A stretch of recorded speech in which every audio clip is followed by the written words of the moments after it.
నాకు కొద్దిగా హ్యూమర్ అంటే బాగా ఇష్టం. అలా అని చెప్పి హ్యూమర్ ఒకటే కాదు, ఎనీ హ్యూమన్ ఎమోషన్స్ మంచి డ్రామా ఉంటే నాకు చాలా ఇష్టం మాట.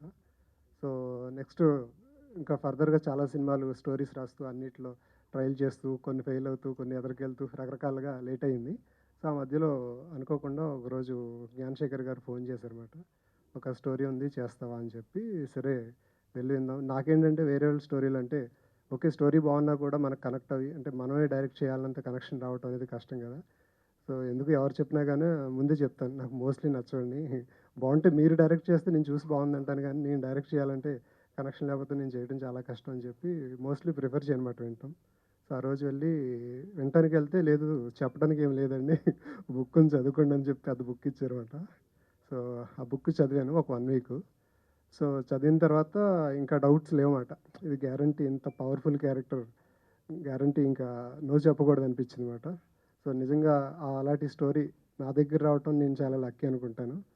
సో, నేను తర్వాత ఆ విలేజ్‌కెళ్ళాను. చాలామంది ఆయన ఫ్రెండ్స్‌ని ఇప్పుడు ముసలివాళ్ళుగా ఉండిపోయి, ఇంకా డెత్ బెడ్ మీద ఉన్న వాళ్ళని కూడా కలిసి ఇంటర్వ్యూ చేసి అన్నీ తెలుసుకుంటే, అప్పుడు ఆయన గురించి నాకు అర్థమైందన్నమాట.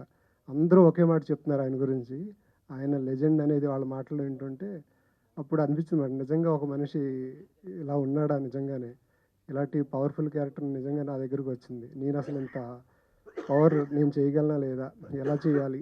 అనే దాంట్లో నేను బాగా రీసెర్చ్ చేసి ఇది గ్యారంటీ వదలకూడదన్న దృష్టిలో చాలా కష్టపడి ఈ స్టోరీ అంతా రాసుకొని ఫైనల్‌గా ఇది ఇవాళ వర్కౌట్ అయిందన్నమాట అది.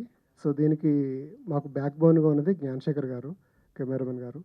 సో, ఆయనేంటంటే ముందే చెప్పాను ఆయనకి, "సార్ మీరు చేస్తేనే ఈ సినిమా నేను డైరెక్ట్ చేస్తాను."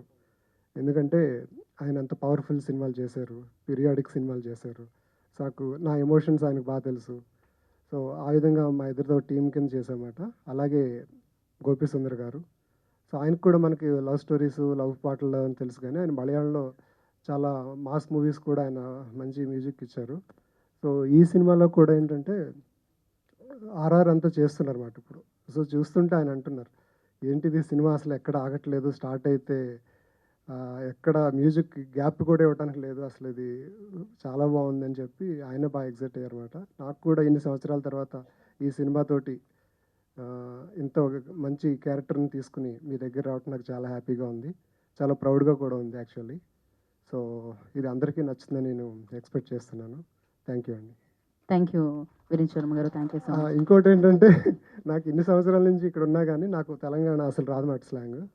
ఎప్పుడు 20 ఇయర్స్ నుంచి ఇక్కడ ఉన్నా. కానీ ఈ సినిమా అయ్యేసరికి నాకు తెలంగాణ వచ్చేసింది. ఇంట్లో కూడా ఇంట్లో కూడా నేను అప్పుడప్పుడు తెలంగాణలో మాట్లాడుతున్నమాట. ఎందుకంటే ఆయన క్యారెక్టర్ ఇన్‌ఫ్లూయెన్స్ అంత ఉందన్నమాట. సో, ఆ విధంగా on the fun note I can end it like that. డెఫినెట్‌గా. So, thank you so much.